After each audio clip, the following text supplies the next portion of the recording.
Sud Radio, 10h midi, Valérie Expert.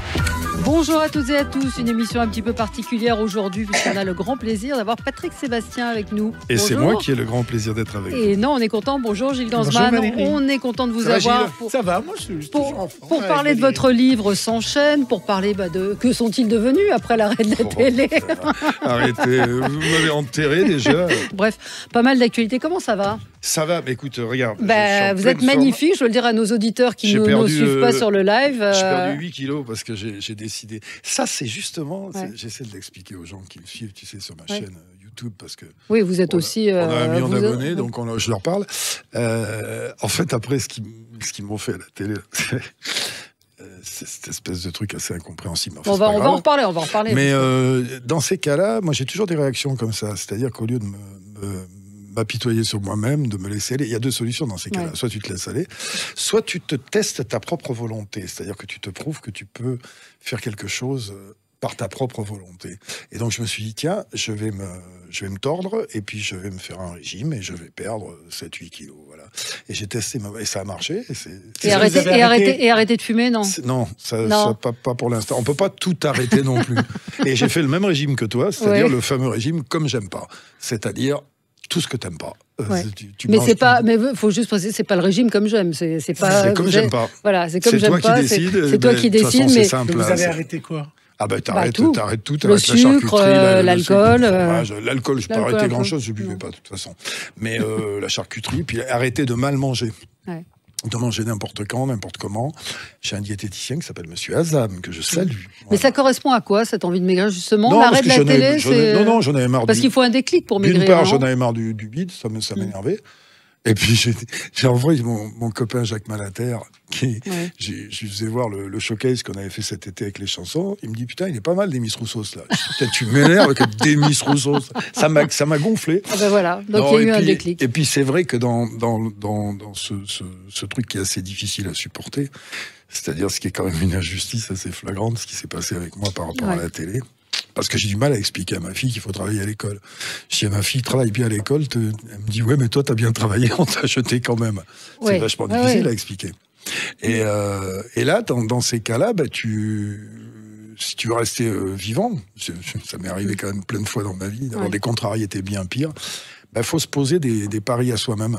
Mais la télé, on le voit dans le livre. Alors c'est un livre d'entretien, avec à peine, un petit peu quand même. Hein. Pas tellement. Si, vous en êtes pas rendu compte, mais c'est quand même assez. J'en parle très peu. Hein. J'en parle sur.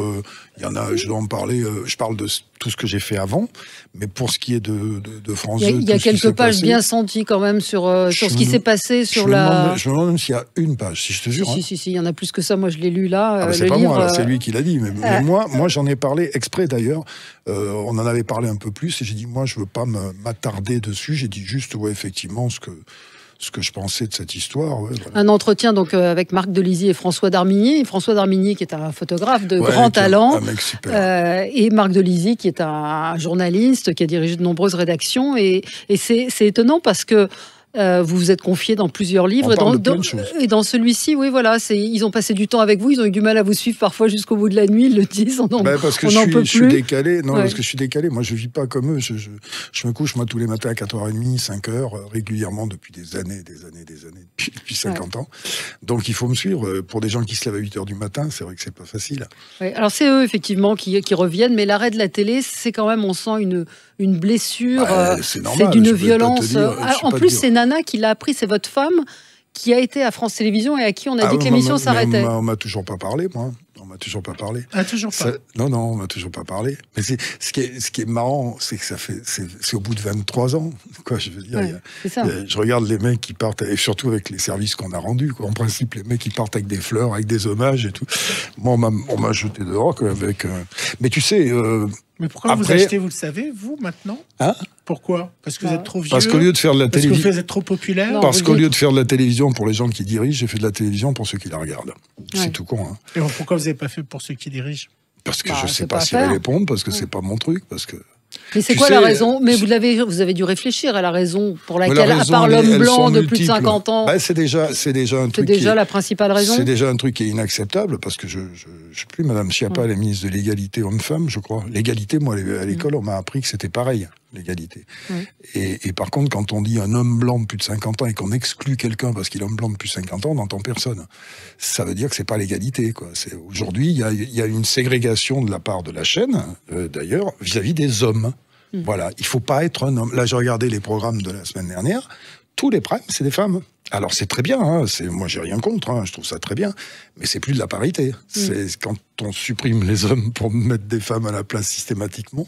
Et moi j'ai rien contre mes copines, c'est toutes mes copines en plus les filles qui font ça, et puis c'est très bien qui est tout ça. Mais il y a plein d'autres raisons en dessous. Il y a des raisons économiques, de production, mes émissions coûtaient pas plus cher que les autres. Elles faisaient de l'audience. Et puis l'argent était dedans, c'est ce que vous dites. Au moins moi on voyait l'argent et on voyait ce que je produisais. Et puis je regardais là ce qu'ils ont fait. La lettre, là, qui est un truc à pleurer, commerce des larmes. Quelqu'un a dit c'est la télé ouin-ouin. Non, mais c'est le commerce des larmes, mais ça, c'est pas d'aujourd'hui, hein, ça s'appelait Star. D'ailleurs, c'est marrant parce que moi, ils m'ont jeté quelque part en disant il faut renouveler. Et puis le renouveau, c'est le grand échiquier, c'est une version light de Star à domicile, c'est les enfants de la télé, c'est des trucs qui existent depuis longtemps. Mais ce qui est marrant, non, je peux pas faire, c'est pas mon truc. Moi, mes émotions, je les garde non, mais si quelqu'un a pour le privé. Ouais, mais j'en ai plein et je les croise en vrai. J'ai pas besoin d'une caméra. J'ai pas besoin que ce soit un spectacle. Moi, ça me dérange. J'aime bien pleurer devant des films. Là, le dernier que j'ai vu, qui est une merveille, j'ai vu Lyon, qui est un film magnifique. J'adore pleurer devant ça. Mais tu sais, la télé, elle a évolué. L'analyse, elle n'est pas de moi, elle était de Bellemare. Et c'est la plus belle analyse qu'il y a eu. La télé, ça a toujours été une fenêtre sur le monde. À part qu'avant, la caméra, elle était dans la maison, elle filmait dehors. Et maintenant, la caméra, elle est dehors et elle filme dedans. Ouais. Et je trouve que l'analyse, elle est très, très belle. Et il avait déjà eu cette analyse-là, Pierre Bellemare. Ouais, c'est Bellemare qui a eu cette analyse-là. Il y a une dizaine d'années, il m'avait dit ça. C'est effectivement ce qui est devenu la télévision aujourd'hui. C'est ce qui est devenu la télé. Mais... Alors moi, j'ai essayé d'apporter du rêve, d'évader les gens, tu vois, en ouvrant une fenêtre sur l'extérieur, les numéros visuels, les chanteurs, etc. Et maintenant, on est dans une télé, donc moi, ça me convient pas, c'est pas pour moi. Hein. Je dis pas du mal, mais c'est pas pour moi. C'est pas ce truc-là. Et puis surtout, la relativisation des choses. Là, j'ai regardé que samedi soir, ils ont fait 2,3 millions, ils ont fait 12% de part de marché, c'est un triomphe. Moi, quand je faisais ça, c'était une catastrophe. Ils me disaient que c'était une catastrophe. Donc tout est relatif. Et si les gens vous disent que vous êtes amer, et c'est pour ça que vous dites ça? Je ne suis pas amer, je vous dis la vérité. Je suis pas amer. Comment veux-tu que je suis amer, je suis emmerdé. Blessé, ouais. Je suis emmerdé d'être obligé d'avoir fait fermer ma boîte. Et de plus pouvoir offrir à des gens qui aiment ça. Parce que moi, ma vie, elle continue, il n'y a pas de problème. Hein. Je fais plein de trucs, ça me va. Ça m'a plombé économiquement, et puis ça m'emmerde. Je croise tous les jours des gens qui me disent, je comprends pas. Le cabaret du 31 décembre, il a fait 70 millions de personnes sur la planète. C'est 70 millions de personnes TV5, qui ont dit, allez vous faire foutre. Et j'ai dû... Moi, ça me gêne pas plus que ça d'avoir arrêté la télé, dans le fond. Parce que c'était peut-être le moment de faire autre chose. Peut-être que j'ai passé l'âge, j'en sais rien. Et puis je m'y ennuyais un peu dans le système, tu vois. Mais on aurait pu faire autrement, on aurait pu se parler, tenter autre chose, etc. Mais on m'a même pas donné l'occasion de faire ça, quoi. Ils m'aiment pas, ils me veulent pas, dehors, voilà. Oui, c'est ça, c'est ce que vous dites à un moment, vous dites la seule fois où j'ai rencontré Delphine Ernotte, un quart d'heure, elle ne savait même pas que je détenais ce record du nombre de téléspectateurs, 17 millions à l'époque, et elle ne le savait pas. Non, mais c'est pas grave, ça c'est pas. Écoute, c'est ce qui est fait, c'est derrière moi. Mais moi, ce que je veux savoir, c'est le jour où ça s'arrête, c'est-à-dire que la fin du dernier tournage de la dernière émission. Tu es triste par rapport à tous les gens que tu vas foutre, que tu vas être obligé de virer parce que ta boîte marche plus, quoi. Il y a des gens qui ont donné des gens qui ont bien travaillé. Oui, parce que vous êtes fidèle en plus, vous avez toujours travaillé en équipe avec les mêmes. Jean-Michel Maillet au cadreur. Ouais, c'est des gens qui ont bien des cadreurs, les assistantes, c'est des gens qui ont bien travaillé, les artistes du monde entier, et puis tous les artistes qui ont eu besoin de nous, qu'on leur a aidé à remplir des salles, qu'on a fait connaître. Alors tout ça avec...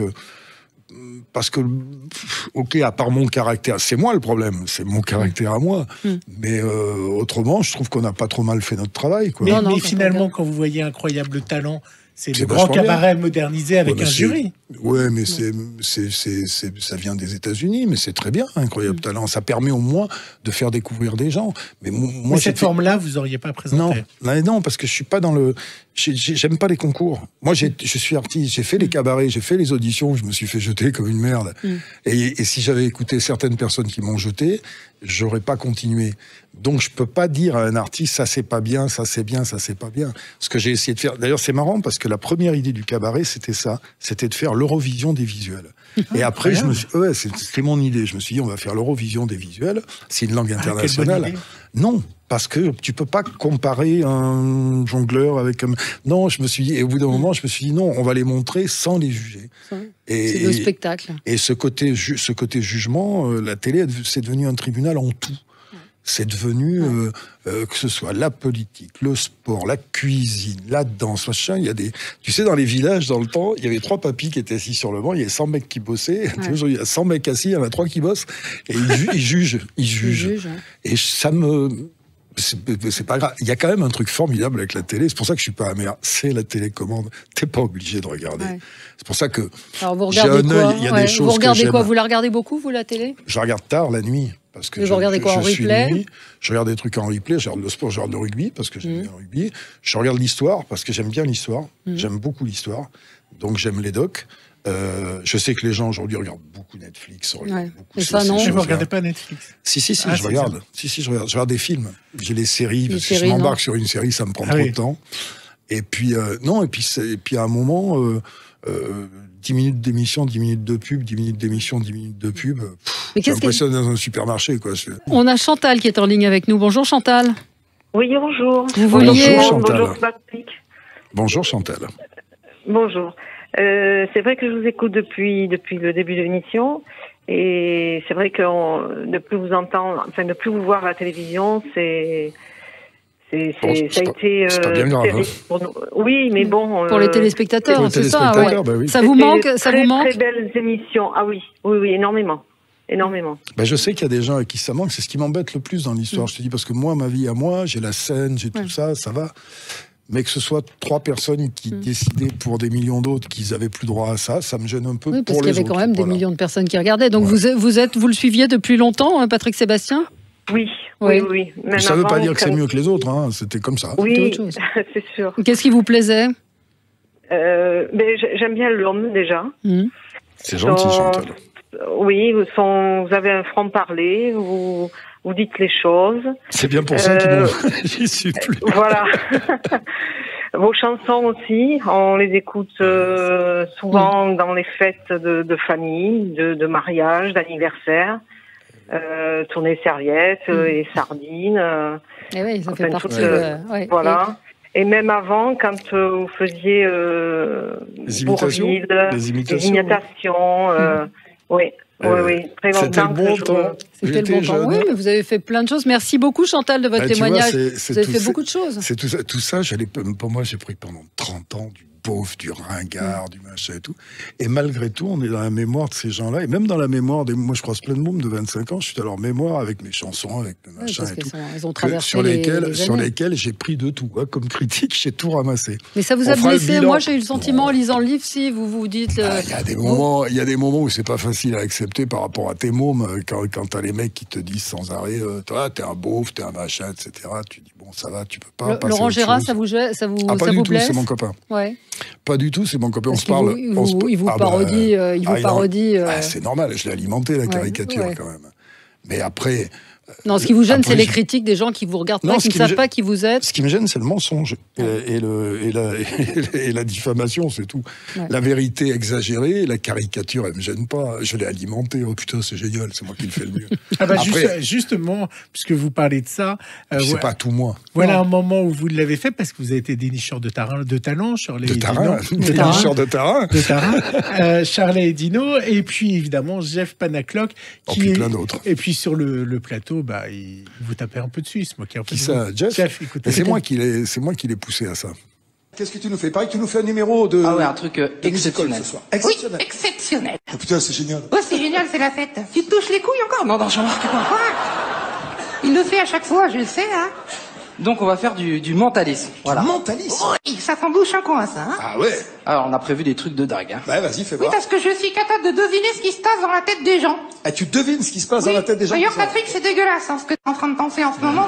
Mais ça, on a l'habitude. Et il faudra indiquer les chiottes à José Garcia aussi, parce que ça fait une demi-heure, hein. Et en fait, ce qui s'est passé, c'est que Jeff, quand il est arrivé, j'avais vu dans un concours, parce qu'on ne le dira jamais assez, grâce à Rémi Castillo, parce que c'est Rémi Castillo qui l'a trouvé et qui m'a amené là-bas. Il est arrivé avec un sketch. Et moi, quand j'ai vu le talent du gamin et puis sa faculté d'improvisation, j'ai dit, écoute, tu sais ce que tu vas faire? Tu vas charger les gens. On va se sélectionner, on va se préparer ça, je vais te dire qui il y aura, n'hésite pas à me charger moi. Et même lui reconnaît que si je ne lui avais pas dit, il n'aurait pas pensé. Alors que c'est ça, en fait, qui a fait son identité. Son identité, c'est de balancer. Moi, je suis là, en plus, pour enlever, sois pas inconvenant avec eux. Et moi, j'étais derrière pour dire, ça, tu peux le dire, ça, tu risques de blesser la personne. Donc, on a sans arrêt préparé ces choses-là. C'était bien préparé en disant, tu peux leur rentrer dedans, je sais à peu près jusqu'où tu vas être convenable et ne surtout pas les blesser. Et donc, c'est ça qui a fait le truc. Et moi, j'ai dit, vas-y, charge-moi. Moi, il n'y a pas de souci, tu peux y aller. Moi, j'ai pas besoin des caricatures des autres, des critiques des autres pour savoir qui je suis. Il n'y a aucun invité qui a été blessé parce que ça allait loin, parfois. Hein. Non, je pense pas. Et puis, si les invités ont été blessés, j'ai coupé après. C'est la seule chose que je coupais, parce que moi, je ne coupais pas mes conneries. Alors, c'est quand même une émission média. On va reparler du livre, parce que le mot qui revient le plus souvent dans votre livre, c'est humanisme. Ah oui. Humanité, on va y revenir, mais je voudrais vous faire un petit quiz télé. Il y a des questions auxquelles vous répondez dans votre livre. La première fois qu'on vous a vu à la télé, c'était quand ? Alors, ils m'ont sorti des images sur Télé Limoges. Télé Limoges en 75, vous n'êtes pas sûr ? Je suis pas sûr que ce soit ça. Vous, votre souvenir, c'est quoi ? Moi, j'y étais passé quand je jouais au rugby, déjà. Si on veut regarder les premières télés, quand je jouais au rugby, il y avait des reportages sur les matchs à Brive. On peut retrouver peut-être des images, ça m'amuserait. Putain, si vous retrouvez des images de quand je jouais au rugby à Brive, quand je suis parti en tournée... Quand je suis parti en tournée en Afrique du Sud. Non, je me souviens de ma première télé. Oui, la première télé, de le souvenir que vous avez. Ma première télé, c'est chez Guy Lux. C'est grâce à Sophie Darel. C'est Sophie qui me fait passer chez Guy pour faire Bourville dans Ring Parade et dans Système 2. Qu'est-ce que vous pensez qu'il va être aux 20h quand on va annoncer votre mort ? Est-ce qu'on va ressortir l'extrait de Le Pen ? Je ne veux pas. Alors, l'extrait de Le Pen, quand même, c'est quelque chose. Tu sais, on parle. Vous pensez qu'ils vont ressortir ça, votre mort ? C'est marrant parce que j'en parlais tout à l'heure et je me disais que ça, c'est le début de la connerie d'aujourd'hui et des excès d'aujourd'hui. Est-ce que tu te rends compte ? Est-ce que tu te rends compte que j'ai fait une caricature. J'ai fait une caricature de Le Pen. J'ai imité Le Pen en faisant dire à Le Pen, on va casser une main. Et c'est moi qu'on a condamné pour incitation à la haine raciale. Et il y a quelque chose que je dis sur scène qui est encore plus surprenant, c'est que quand j'ai fait cette caricature, les plus virulents avec moi, c'était les mecs de Charlie Hebdo. C'était les plus virulents avec moi qui ont dit, il faut le dégager, ce mec. J'avais fait une caricature. Après, j'en ai parlé avec Georges Wolinski, qui était mon ami, qui savait pas. Il m'a dit, mais on est en train de scier la branche sur laquelle on est assis. J'ai dit, bah oui, tu sais. Parce que ça, c'est vraiment, ça restera quelque chose qui m'a énormément marqué, qui est symbolique d'une époque. Comment on peut me condamner, moi, sur la caricature, sur l'imitation, ce que je fais dire à ce qui arrive tous les jours. On fait dire à Macron, c'est comme le mec qui va faire dire à Marine Le Pen, j'aime pas les Arabes. Tu vas pas condamner le mec qui fait une imitation, quoi. C'était un truc de fou, cette histoire. Et avec le recul, tu regardes, tu dis, mais c'est complètement... Avec la complicité de la justice, en plus, tu vois, qui m'a bien chargé. Et qui m'a condamné dans le même temps à la même amende et à la même somme pour insulte raciste envers Jean-Marie Le Pen. Insulte. Oui, donc c'est complètement absurde. J'ai gardé les deux condamnations exprès. Mon avocat dit on fait appel. Je dis non, je veux garder les deux. J'ai les deux condamnations. Je suis condamné pour incitation à la haine raciale sur une caricature et je suis condamné pour insulte à Jean-Marie Le Pen. Et c'était un truc et ça a commencé, l'intolérance a commencé là. Et après j'ai revu les auteurs des Guignols, moi justement, qui m'avaient un peu chargé, qui m'ont dit on est en train de déconner. Parce que là on est en train de donner le bâton pour se faire battre. J'ai dit on y va tout droit. C'est ce qui se passe, là vous ouvrez la porte à quelque chose où on va pouvoir attaquer n'importe qui pour n'importe quoi. Quand on est capable d'attaquer le marionnettiste lui-même pour les propos qu'il fait tenir à sa marionnette, ça devient vachement grave. Tu vas pas faire un procès à Chaplin parce qu'il a joué le dictateur. On parle, et c'est un peu ce qui est en train de se passer tous les jours. C'est ce qui arrive un peu à Bigard aussi. Vous avez entendu Georges Kiesman il y a quelques semaines dire que des proches étaient antisémites et Coluche, tout ça. Reprendre tous les textes. Mais même nous, moi j'ai regardé des trucs qu'on avait fait, mais on se fait tuer aujourd'hui. Sur le viol, il disait moi je voulais, elle voulait pas. Aujourd'hui tu dis ça, c'est de l'humour. Oui, c'était pour faire rire. Il disait le viol c'est quand on veut pas et nous on voulait. C'est comme j'entends des indignations. J'écoutais Colline Serroux qui, si vous vous rendez compte, Alain Delon, quand il a croisé Marie Laforêt, il a dit « j'ai envie de te sauter ». C'est très grave. Écoutez, c'est très grave. Alors, C'est très grave. Puisqu'on- C'est quelque chose qui me... Alors, c'est très difficile d'en parler parce qu'on va te sortir le truc du contexte. Après, on va les sortir te du dire, contexte, c'est ça la non, difficulté. mais ok, c'est effectivement, c'est très grave de dire à Marie Laforêt qu'on avait envie de la sauter. Et puisqu'on parlait de j'irai à mon enterrement, alors je ne sais pas si Delphine Ernotte, J'irai pas. je sais pas si Delphine Ernotte rendra hommage. Vous savez, quand on meurt, il y a plein de gens. Ah, mais moi, je ne veux... Alors, je vais vous dire, je vais être très clair là-dessus. Je ne veux... Alors, je ne sais pas si c'est possible légalement. Je ne veux absolument pas que les gens du service public parlent de moi s'il m'arrive jamais quelque chose. Je le refuse totalement. Je ne veux pas qu'on vienne bouffer, que ces gens-là viennent bouffer sur mon cadavre. Qui parlent pas de moi. Attends, mais de toute façon, mon épitaphe, je l'ai volé à Jacques Brel. J'en parle tous les soirs sur scène. Jacques Brel, 10 minutes avant de mourir, a dit « Si vous m'aimez, fermez vos gueules ».